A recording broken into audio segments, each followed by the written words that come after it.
Hi everybody, this is Judy at Judi in the Kitchen. Today we're going to make a very easy yet tasty cucumber and tomato salad.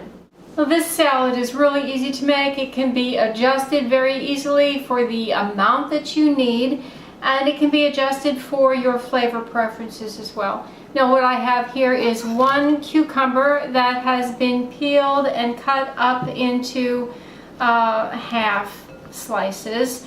You don't have to peel it, but I choose to do that because this came from the grocery store and it's waxed, and if I grew it in the garden I would not peel it. And then I have two average size Roma tomatoes. You could use any kind of tomato that you want. It could be the little grape or cherry tomatoes. You could use a beefsteak tomato and cut it up however you want, and I just have the Roma tomatoes on hand. And then I have two scallions that I cut up, and again you can use any kind of onion that you want. This is two scallions. If I was going to use a red onion or a yellow onion, I would cut up anywhere from a third of a cup to a half of a cup. Really just depends on your flavor preferences. And now I'm going to add some dried dill weed to this. You could use fresh, but we'd have to do some equivalents.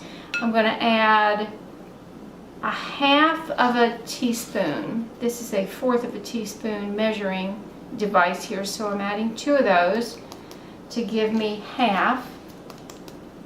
And we're adding salt to taste, and really you do need to adjust it. I'm just going to start with, I'm going to say a half a teaspoon, and that's probably plenty right there.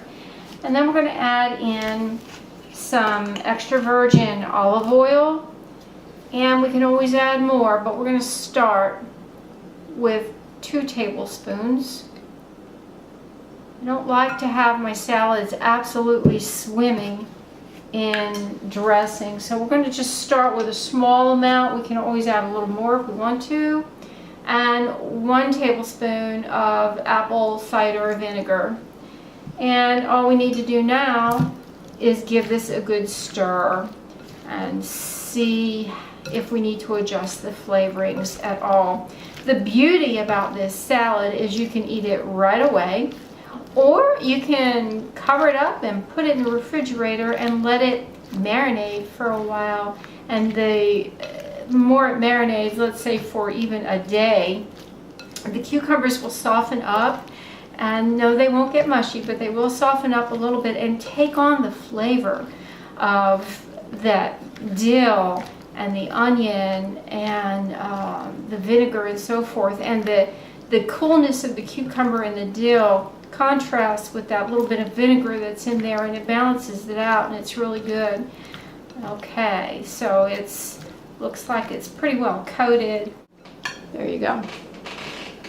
Give this a try sometime. The recipe is in the description box below. This is Judi at Judi in the Kitchen. Enjoy.